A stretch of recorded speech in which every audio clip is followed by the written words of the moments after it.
Hello and welcome into another episode of Lockdown Wolves. Today on the show, why Ben Simmons is not a good fit for the Timberwolves and he won't sign with the Minnesota. Also, why I still like Brogdon for Minnesota and reacting to the fallout from the Lillard and Bradley Beal, Kevin Durant trades. Some Wolves-related stuff there, specific to those moves that I want to talk about. It's all coming. Welcome in. You are Lockdown Wolves.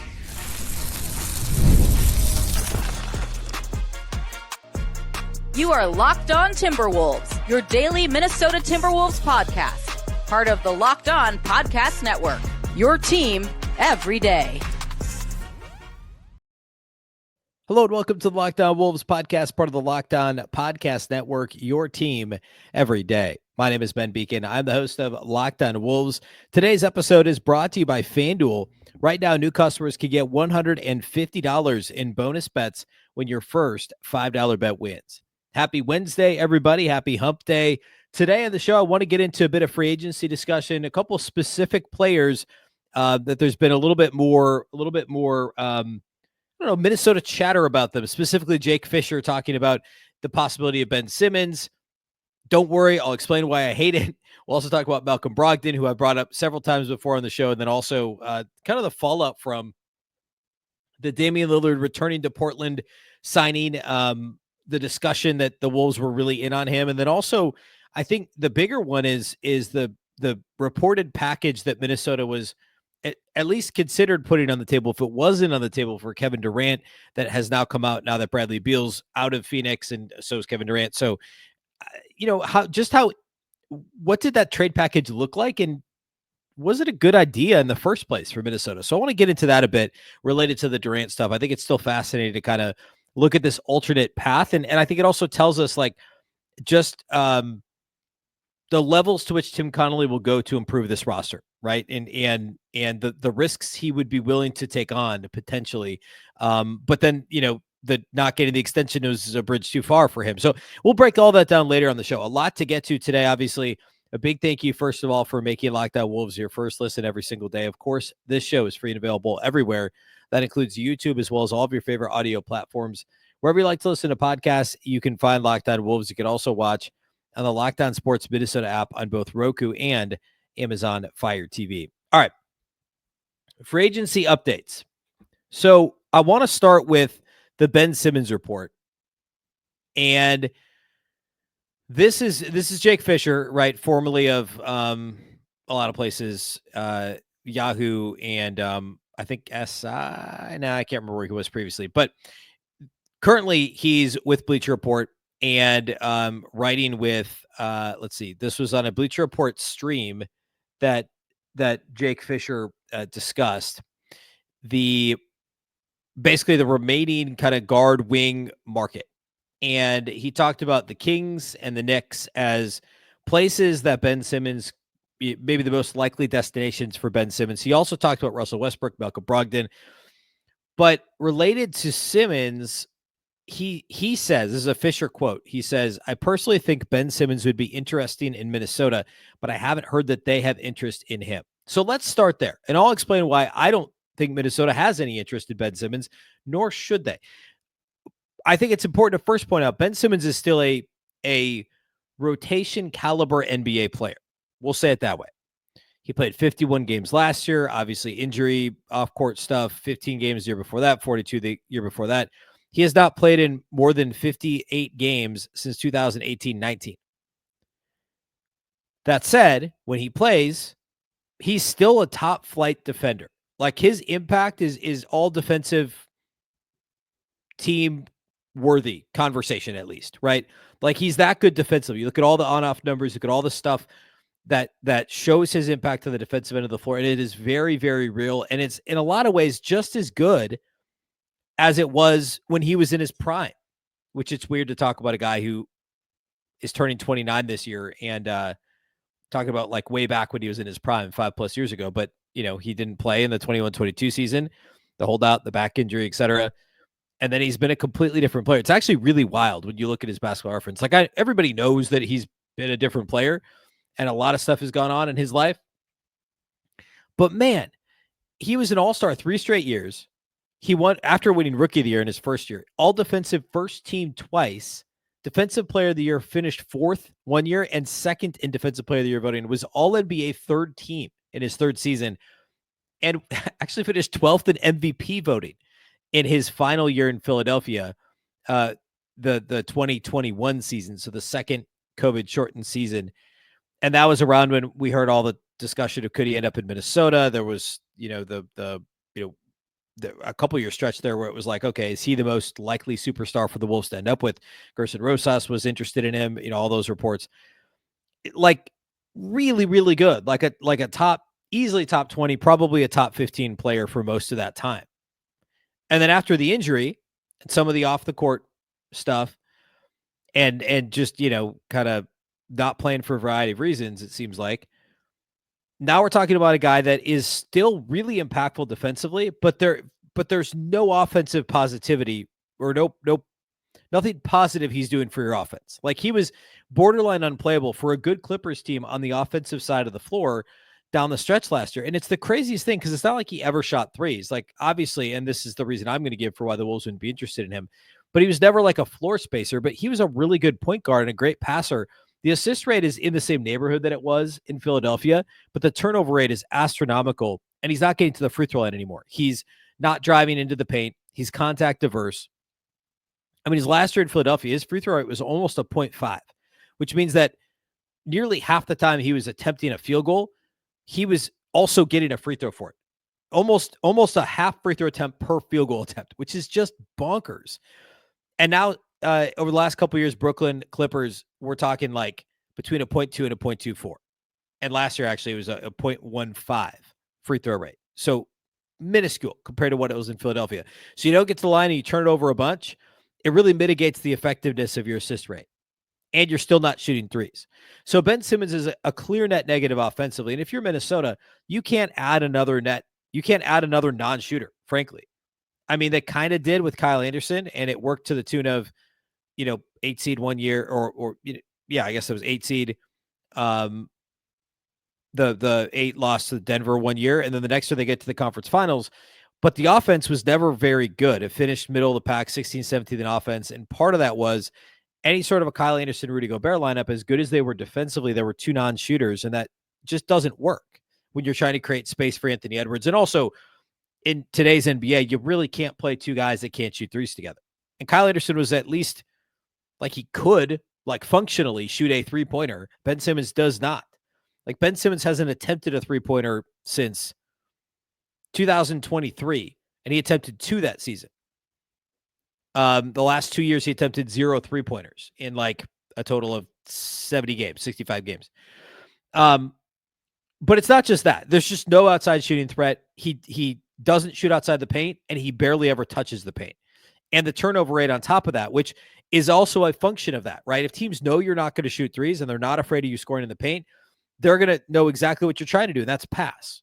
So it makes your offensive game that much, it's so limited that you're going to turn the ball over a bunch. I like, he's still a nice player in short bursts if you can support that. If you're going to play a smaller lineup and put him out there, or you want to play a big lineup with a stretch 5, there's teams that he can fit and he can play a regular season role. I think he's pretty unplayable in the playoffs because of the reasons I just listed. And I don't think he fits the Wolves roster because of Rudy Gobert. If the Wolves had traded, we'll talk about this later, but if Gobert had been traded away in a Kevin Durant trade, I could actually live in a world in which Ben Simmons was the point guard of a team with Anthony Edwards and Kevin Durant. Like, that's actually palatable because he raises your floor defensively. You're playing, you get shooting from your 5, or if it's Nas and Kevin Durant in the front court and Ben Simmons is the only non-shooter on the floor, you can live with that. He can play out of the dunker and play make there. You can run stuff for him where he gets catches and can play make. That actually would make some sense. The way the roster is currently constructed with Rudy Gobert, and again, we'll get back to this. We'll get back to the Wolves' apparent openness to trading Gobert and completely resetting the way they play. Actually, let's do that next. Let's hit that next here in just a minute. But their openness to doing that, like that could have made some sense with Ben Simmons. But now with Rudy Gobert on the roster, you're not going to play Ben Simmons with Rudy Gobert, and you're completely hamstringing yourself if he's your point guard and you have any bigs in your rotation. Like if you want to rotate their minutes so they're not on the floor together at all. That's a tough thing to try and manage. It really boxes you in. It's like an MLB team that has a guy that's only a DH and doesn't play anything else, so there's no flexibility. It'd be basically like that. And also, I would say, like, Julius Randle's obviously a capable three-point shooter and a volume three-point shooter, but teams dare him to shoot. And so the spacing wouldn't be as good if he's on the floor with Julius Randle either. And Julius Randle does a lot of what you would want Ben Simmons to do from a playmaking distribution standpoint. For a player that's not named Anthony Edwards, right? Okay. Let's talk about the Durant stuff next. I'm doing a little, if you're watching YouTube, a little out of order on the graphic. I think this is a pretty good segue from the way Minnesota was open to playing, to like, let's unpack that a little bit more. Their proposed offer, reportedly, I should say, for Kevin Durant. Let's talk about that a little bit here next.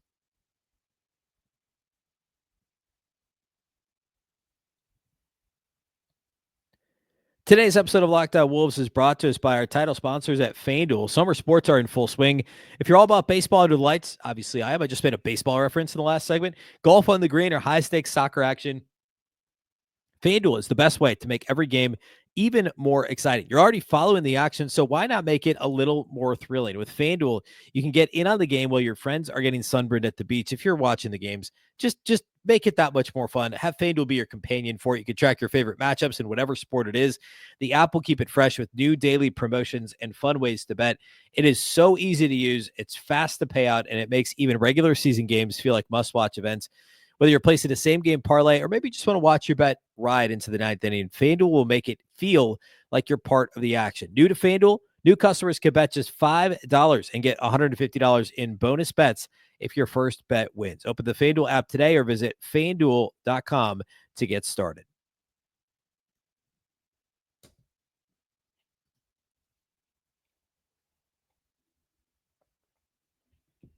Okay, I'm skipping to the last thing on the graphic, which is talking about the Beal trade and in the wake of, or I should say, the Beal signing. I just realized on my graphic it says Beal trade.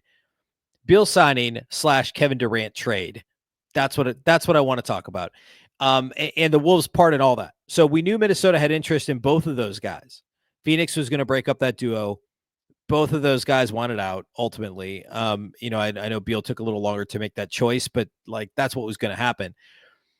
There was a report that the Timberwolves had expressed interest in the actual specifics of the trade. This was, I think, Brian Windhorst. Yeah, it was Brian Windhorst who reported this at ESPN, that the Suns and Timberwolves trade package that the Wolves allegedly put together was Rudy Gobert, Dante DiVincenzo, TJ Shannon, and the number 17 pick in the draft, which obviously became Jean Beringer. But because Durant said he didn't want to sign an extension to continue playing in Minnesota, which of course is a whole other thing. We've touched on this, but around the trade deadline, it was reported that he was interested, but it sounds like the team, like Phoenix, was making it known that he was interested, and Kevin Durant himself was not interested. So take that for whatever it's worth. But for the Wolves, they were like, look, if he's not going to sign an extension here, why would we trade Gobert, DiVincenzo, and Shannon and the first-round pick we have this year for a one-year rental? The only way you would do that is if you wanted to get off of the Gobert contract anyway. And so here's where the calculus comes in for Tim Conley.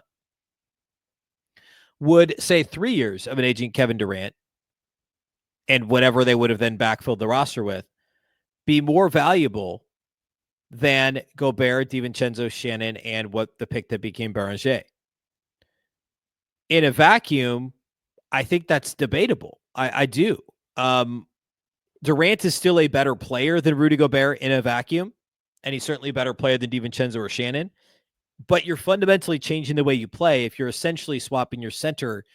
You're swapping two polar opposite players, Gobert and Kevin Durant. Now, Durant functionally would have played the 4, and Naz Reid would have played the 5 in Minnesota. And I guess in this scenario, Julius Randle's still on the Wolves. And well, I guess he wouldn't be, because you would have,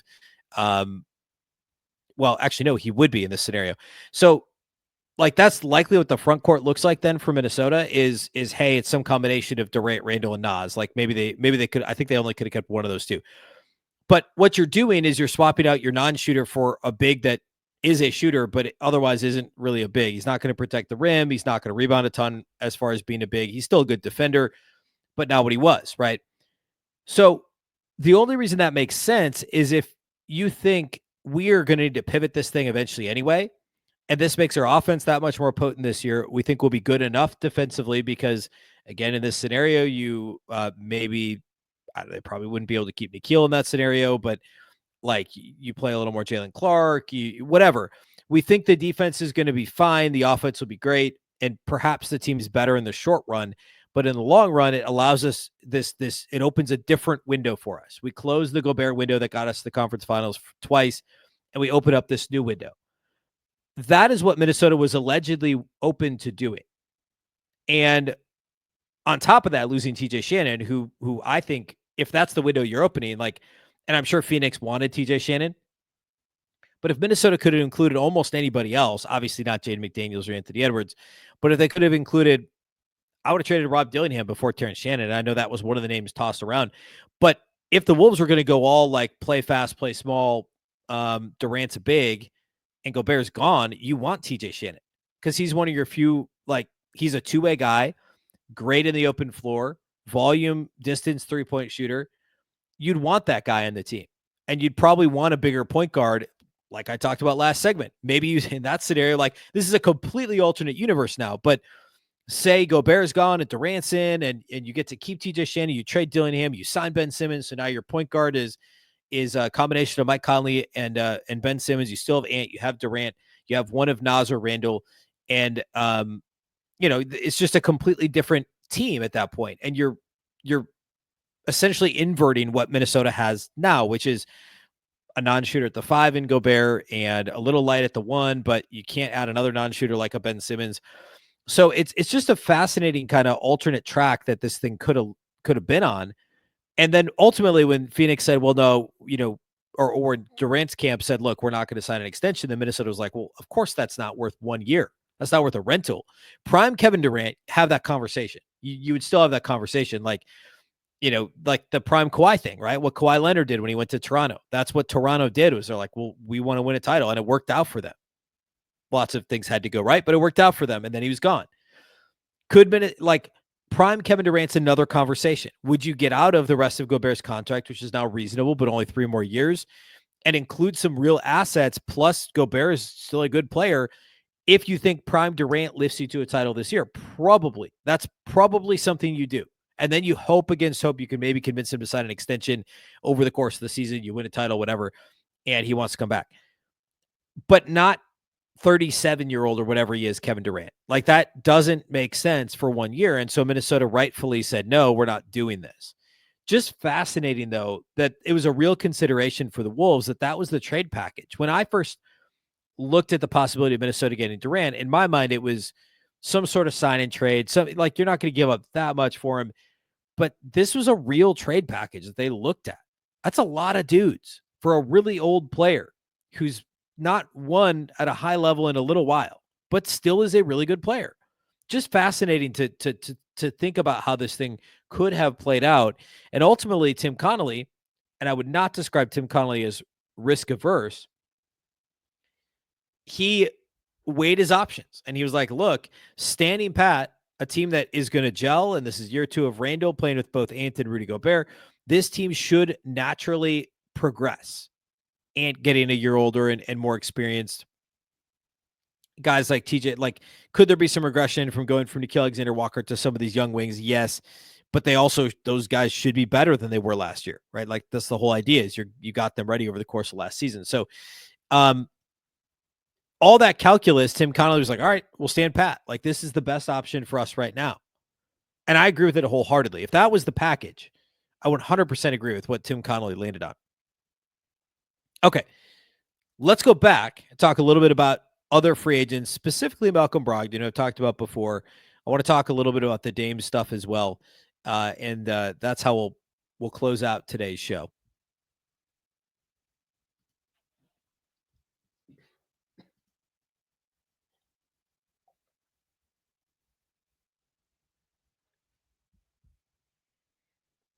All right. So rewinding to the Jake Fisher comments about Ben Simmons. The other guys he listed were Russell Westbrook and Malcolm Brogdon. I'm not going to spend any time on Russ. Obvious reasons. In fact, all the stuff I said about Ben Simmons, except for he is not a good shooter. Like, Russ makes no sense in Minnesota. Personal aversion to watching Russell Westbrook at this stage in his career. Setting that aside, besides the aesthetics of it, the fit, there isn't the fit anyway. I know Minnesota there's an argument to be made for instant offense off the bench. Well, if you want that, it's Rob Dillingham, it's Naz Reid. It's somebody that can actually shoot, that has some upside. It's not aging Russell Westbrook, who's also, I know he competed defensively for Denver and was certainly better than I think many expected late in the season for them. Doesn't make any sense. And Fisher's not saying it does. He lists those three, Simmons, Westbrook, Brogdon, and says the Kings are in on potentially all of them. And then he said, as an aside, that he thinks Simmons would be interested in Minnesota. And then, Simmons would be interesting in Minnesota. He also reported that Minnesota is one of the teams, along with the Kings, the Pelicans, the Warriors, as potential landing spots for Malcolm Brogdon, who I've talked about at length. I know I saw some people in the comments on YouTube talking about, Brogdon isn't what he was in Boston. Yeah, I know that. I'm aware. I know how many games he did and didn't play the last couple of years. But it doesn't mean he's just not a good basketball player at all anymore. Remember, Minnesota does not have a backup point guard. They're relying on a trio of second-year guys, essentially, and I'm lumping Jalen Clark in with TJ Shannon and Rob Dillingham, even though he's technically going to be in his third professional season, but second on the floor. Having a veteran who you have as an option, and somebody who can run the offense, and somebody who is a good defender and was a great defender, and I think still could be, great's maybe a little strong, I think still could be a functional team defender. I think there's value to that. And I do understand there's hesitation in the fan base for giving Chris Finch, a veteran, to lean on, give him another quote-unquote excuse to not play Rob Dillingham. Sure, I get that. I understand apprehension there, but the name of the game is having as many good players as you can. That's in roster balance, right? And the Wolves have a unbalanced roster right now, and they don't have a lot of options. I mean, God forbid, I know Mike Conley's very long in the tooth, but God forbid he gets hurt in training camp. Now what? You can't only have Rob Dillingham and Anthony Edwards playing point guard, right? You need somebody else. So I think given all the options, Brogdon makes a ton of sense. Now, I said this before, the guys, Brogdon and guys like him, not just point guards, the choice they have now is they're essentially going to make the same money everywhere. Nobody's got cap space, so they could go sign with a team like the Kings or the Pelicans and play well enough and then get traded or bought out and go join a contender partway through the season. And maybe they can get a little more money depending on the cap situations. I don't know about the Kings and Pelicans specifically. Or you go to a team like the Timberwolves, the Warriors, and take the vet minimum and maybe not have as defined of a role, but know that those teams are going to win. And, that's just where you are all season. You're probably not going to get moved, and it makes sense. So if I'm looking at that list and I'm Malcolm Brogdon, it's the Warriors or the Timberwolves, and what's the role in either of those places. And for Minnesota, maybe they aren't able to define to him what that role would be, because they do have Dillingham and TJ Shannon and Jalen Clark, and they're still trying to kind of figure out what that rotation is going to look like. But I still like the Brogdon option. I think it makes a lot of sense, and it sounds like the Timberwolves agree. And that's a name I mentioned early in the free agency process as someone I thought made sense at a vet minimum for Minnesota. I still think what he did and can still likely do fits with what Minnesota is looking for really, really well. Quickly, the Dame Lillard stuff. Great story. I don't know. I'm a sucker for a return. Obviously, Kevin Durant, Ricky Rubio returns for the Timberwolves. Love it. Dame goes back to Portland, and it was reported around that same time. I'm going to see if I can find the actual quote here, where there's a quote about how Minnesota is one of the teams that he seriously considered. It was Minnesota and it was Boston. I lost it, but Minnesota and the Celtics were the two teams that Dame Lillard seriously considered going to instead of going back to Portland. And he held phone calls with both the Timberwolves and with the Blazers here we go. This was Brian Robb of Mass Live and Shams Charania had a discussion, and Shams Charania said over a dozen teams made minimum and mid-level exception offers to Dame. Over a dozen. Two teams that he really considered, the Celtics and the Timberwolves. He held calls with both teams at different points. But to be in Portland back home with his three young kids was by far the most important factor in his return to the Trailblazers. And Boston could only offer the mid-level, and they would have had to make other moves to get below the second apron. Similar situation in Minnesota, obviously. So great that the Wolves are interested. Makes sense. He obviously would have elevated the offensive ceiling, and yes, there would have been defensive issues. But again, Mike Conley's still a better defender than Dame Lillard, obviously. But Conley's not a plus defender at this point, and he gets hunted. So if you're going to get hunted, you'd rather have some upside offensively, somebody who can still. And of course, this would have been a 2 years from now thing as well because of the injury, the Achilles. So I guess Conley's probably retired after this year anyway. He's not on a contract after this year. So in 2 years, Lillard becomes the starting point guard, and that would have been the appeal, right? And now he gets to be in Portland for the year, rehab around his family, have the reunion moment in Portland. So it all makes sense for Damian Lillard. But if he'd gone to Minnesota, it would have made sense too, in that he would have been handed a starting job on a team that would have designs on winning a championship in 2 years. So and also, by the way, that would have meant that Dillingham either is traded or is the primary backup to Lillard. And how much tread does Lillard ultimately have on the tires 3-4 years down the road anyway, right? So I understand the Wolves' interest in him, and I think that made a lot of sense. I also understand why Dame made the choice to go back to Portland. It all checks out for me. We're, of course, going to keep a pulse on what the Timberwolves do at the final standard roster spots and the final two-way spot, as we've talked about quite a bit on the show already. I think it's a big and it's a guard in some order, and Brogdon's one of the names. If we're looking at bigs, we're talking Precious Achiuwa, we're talking Chris Boucher, guys like that can give you some professional backup big minutes in the Luka Garza role. Those are things we'll talk a bit more. It's been a couple weeks since we really got in on those guys, so probably do a bit more profiles on them later in the week as we get you ready here for the rest of the offseason. A reminder, we are still daily throughout July. So this week and all of next week, we'll be daily Monday through Friday. And of course, every single day covering your offseason, getting you ready for kind of, we'll call it the doldrums of the offseason here over the next couple of months before we're ready to gear back up for training camp in late September. That's all we got for you today. Big thank you for making Locked On Wolves your first listen every single day. Of course, this show is free and available everywhere. That includes YouTube, as well as all of your favorite audio platforms. Wherever you like to listen to podcasts, you can find Locked On Wolves. You can also watch on the Locked On Sports Minnesota app, on Roku and Amazon Fire TV. A reminder that for your second listen, you can check out the Locked On NBA show with our guys Doug, Matt, and Hayes.